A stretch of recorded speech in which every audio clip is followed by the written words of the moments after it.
ce jour la 6e édition de la semaine diplomatique. La première question qui s'oppose à tout un chacun, je me l'imagine, est de savoir ce qu'est une semaine diplomatique, son objectif, son contenu. Excellences, Mesdames et Messieurs, permettez-moi cependant, avant de répondre à cette interrogation légitime, de vous faire brièvement part de certaines évolutions importantes au Burundi qui constituent en réalité une sorte de mise en bouche de ce que vous allez constater durant ces prochains jours. L'histoire du Burundi vous a sans doute appris que ce pays a connu des hauts et des bas caractérisés par des épisodes de violence, mais aussi, heureusement, par des dialogues constructifs qui ont abouti au rétablissement de la paix, de la sécurité et de la stabilité. Cette paix nous a permis de reconstruire le pays, de conduire des activités de lutte contre la pauvreté et de mettre l'État sur les rails de la démocratie et du développement. Nous nous employons aujourd'hui à consolider cette démocratie qui, convenons-nous-en, est un processus évolutif. Les pays qui ont emprunté ce tournant depuis longtemps savent que la démocratie repose sur la confiance réciproque, confiance des citoyens à leur État, confiance également de l'État en ses citoyens. Établir la confiance réciproque représente donc une tâche continue. Les progrès qui n'étaient pas évidents dans ce pays, le dialogue permanent qui a permis aux autorités d'organiser des élections générales démocratiques, justes et transparentes en 2005, en 2010, en 2015 et très récemment en 2020, tels sont notamment les signes de la confiance réciproque entre l'État et ses citoyens au Burundi. Le peuple burundais s'y est engagé parce qu'il est convaincu qu'il n'y a rien de meilleur, même si ce n'est nulle part parfait, qu'un régime démocratique. La seule voie qui puisse prévenir les drames, qui puisse conduire à un développement harmonieux, c'est la voix du peuple dans les urnes. C'est comme cela que les institutions de toutes les nations du monde ont permis le progrès. Au terme du processus électoral de 2020 qui a été mené dans la paix et dans la liberté, les institutions issues de ces élections se sont mises immédiatement au travail. Et s'attellent à la tâche combien ardue de donner une réponse satisfaisante aux aspirations du peuple. 6 priorités absolues ont été définies et concernent la bonne gouvernance, la santé publique, le développement du secteur de l'agriculture et de l'élevage, l'emploi des jeunes, la prise en charge des retraités, ainsi que le rapatriement des réfugiés. Ces priorités sont largement détaillées dans la vision du Burundi 2025, dans la stratégie nationale de bonne gouvernance et de la lutte contre la corruption et dans le plan national de développement 2018-2027. À travers le plan national de développement, des actions d'envergure en faveur du développement sont poursuivies. En plus des secteurs prioritaires déjà cités, une attention particulière est portée au domaine de l'éducation et de la formation, notamment la formation professionnelle et l'enseignement des métiers, au domaine de la justice, de l'environnement, de l'énergie, des mines, des nouvelles technologies de l'information et de la communication et de la diversification économique par le biais de nouveaux investissements dans la transformation des produits locaux et dans la multiplication des projets à impact rapide. Le plan national de développement du Burundi 2018-2027 constitue donc un document de référence pour nos partenaires désirant accompagner le Burundi dans les différents domaines prioritaires. À cet égard, nous saisissons cette occasion pour lancer un appel à tout partenaire qui serait désiré de soutenir le gouvernement et le peuple burundais dans son développement, de bien vouloir s'imprégner du contenu de ce plan. Excellences, Mesdames, Messieurs, nous sommes fiers des relations cordiales que nous entretenons de manière générale avec les pays de la région des Grands Lacs africains et des zones géographiques avoisinantes. Nous avons compris au sein de cette région et de ces zones que le dialogue et la concertation doivent prévaloir chaque fois que de besoin. Ainsi s'inscrivent-elles dans cette logique les visites d'État effectuées de part et d'autre et les rencontres entre les diverses personnalités des pays de la région. Nous allons renforcer davantage ces relations parce que nous sommes convaincus que la cohabitation harmonieuse est la seule voie qui vaille pour une paix et une sécurité durable dans la région et ailleurs dans le monde. Dans le secteur de l'intégration régionale, le Burundi compte améliorer et développer davantage sa participation active aux organisations sous-régionales et régionales auxquelles il a adhéré, tant qu'elles constitueront une garantie de la paix et de la sécurité collective, ainsi qu'un véritable levier de développement. C'est dans ce cadre que le Burundi revient progressivement sur la scène régionale et continentale. Aujourd'hui, le Burundi préside le Conseil de paix et de sécurité de l'Union africaine pour le mois de juin 2021, ainsi que le comité consultatif permanent chargé des questions de sécurité en Afrique centrale pour une période de 6 mois. Le Burundi s'apprête également à prendre la présidence de la communauté est-africaine l'année prochaine.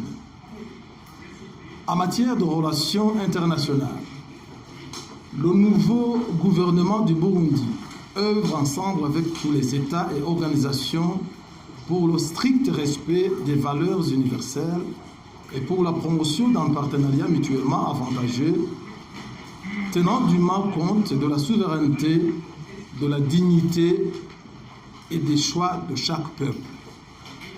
À cet égard, j'aimerais profiter de cette occasion pour remercier nos partenaires qui ont toujours soutenu le respect des principes et valeurs de la Charte des Nations Unies dans l'analyse de la situation au Burundi. Aujourd'hui, le Burundi a été retiré de l'agenda du Conseil de sécurité des Nations Unies et du Conseil de paix et de sécurité de l'Union africaine. Les sanctions qui avaient été prises contre le Burundi par l'Organisation internationale de la francophonie, les mesures de restriction de visa aux citoyens burundais par les États-Unis d'Amérique, les sanctions ciblées contre quelques autorités burundaises par le Royaume-Uni ont été levées et nous nous réjouissons de l'étape franchie vers la normalisation des relations avec l'Union européenne. Nous gardons bon espoir que ceux qui n'ont pas encore levé leurs sanctions le feront sans trop tarder, car il n'y a aucune base logique de leur maintien. Le gouvernement du Burundi réitère sa ferme volonté de continuer à travailler en étroite collaboration avec tous les partenaires bilatéraux et multilatéraux afin d'assurer la promotion d'une diplomatie saine fondée sur des règles du droit international au bénéfice de la paix, de la sécurité, de la stabilité et du développement inclusif au niveau régional et mondial. Excellences, Mesdames, Messieurs, le Burundi estime que le multilatéralisme a contribué à apporter des résultats tangibles aux problèmes mondiaux.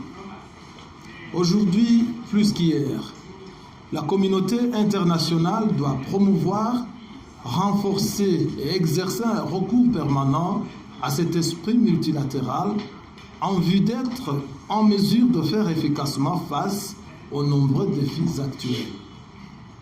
Le premier défi fondamental, à notre avis, pour nos nations, c'est le défi de la sécurité collective.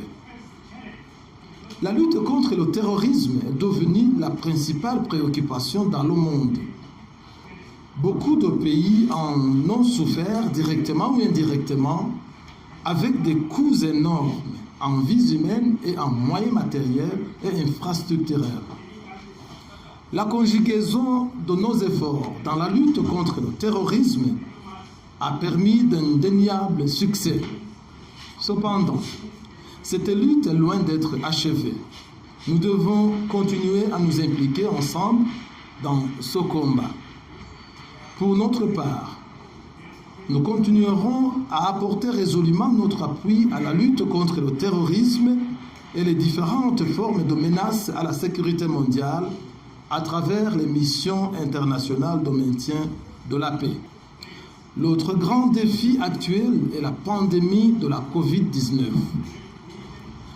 À l'instar du défi sécuritaire, la lutte contre cette pandémie a montré les limites des actions isolées.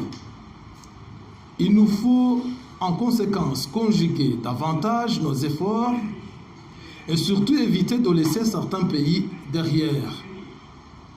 Nous n'avons pas d'autre choix car la COVID-19 ne connaît pas de frontières. Pour faire efficacement face à cette pandémie du siècle, la solidarité et la coopération doivent reprendre la place du nationalisme déguisé que nous observons ici et là dans la gestion de cette crise sanitaire. Comme le secrétaire général des Nations Unies l'a si bien dit, personne ne sera protégé tant que tout le monde n'est protégé.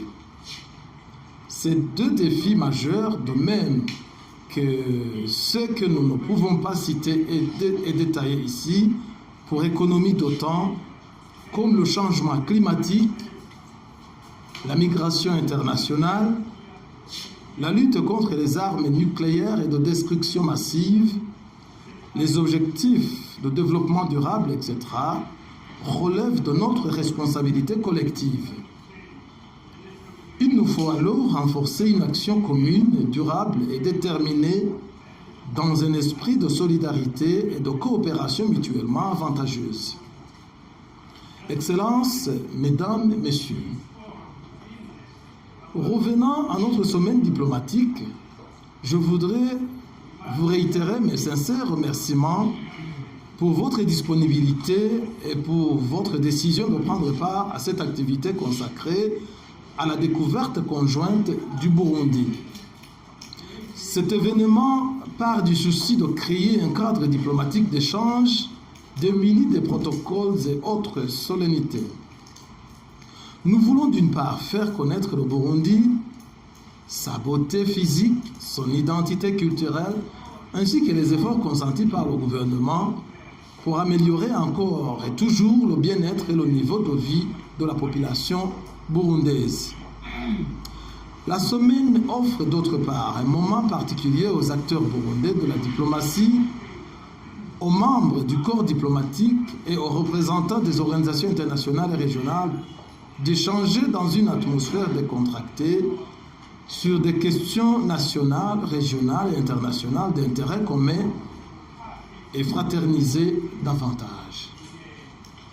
Le thème de la semaine diplomatique édition 2021 est une diplomatie économique à travers la promotion du partenariat public-privé et l'entrepreneuriat local pour la mise en œuvre du plan national de développement du Burundi PND 2018-2027. Ce thème est le parfait reflet des principales orientations du nouveau gouvernement burundais responsable et laborieux. Il s'agit d'une part d'œuvrer pour le renforcement du partenariat entre le secteur public et le secteur privé dans la réalisation des objectifs du plan national de développement à travers notamment des relations internationales désormais fondées essentiellement sur la coopération économique. Il s'agit d'autre part de la conjugaison de manière engagée et soutenue des efforts de la population pour son autodéveloppement. En effet, comme l'analyste français Joseph Joubert l'a si bien dit, le génie commence les beaux ouvrages, mais le travail seul les achève. Le gouvernement, avec ses partenaires, initie et donne les moyens. C'est alors au peuple bénéficiaire de se mettre au travail avec zèle et dévouement. Le dernier volet du programme concerne la découverte du Burundi en profondeur dans toutes ses facettes.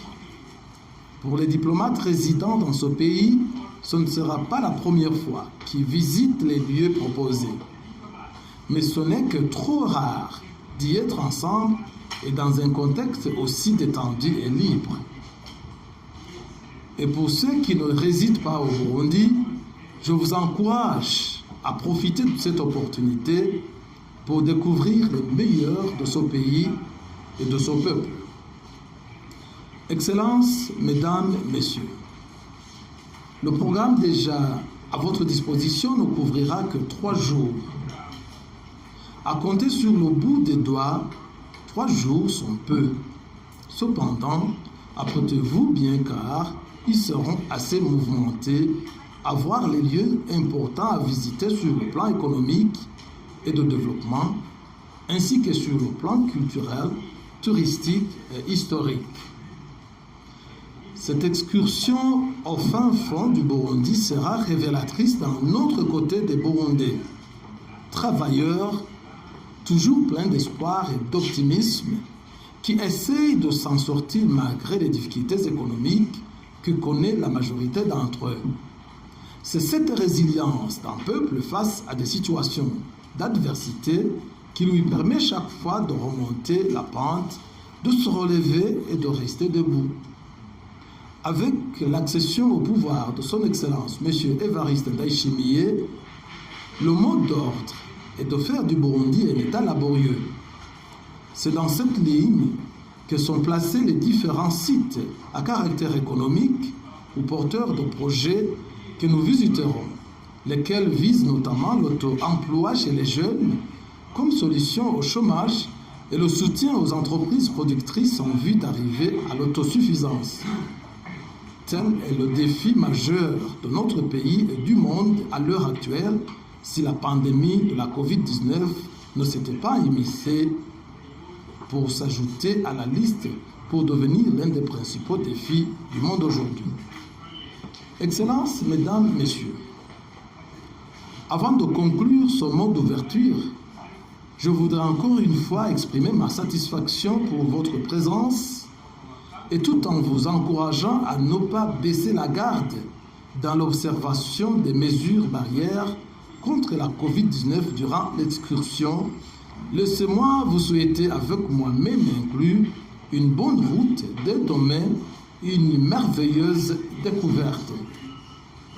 Pour ceux qui voudraient prolonger leur séjour pour découvrir davantage les merveilles du Burundi, je ne peux que vous y encourager car cette visite au Burundi est une opportunité qui ne revient pas chaque fois.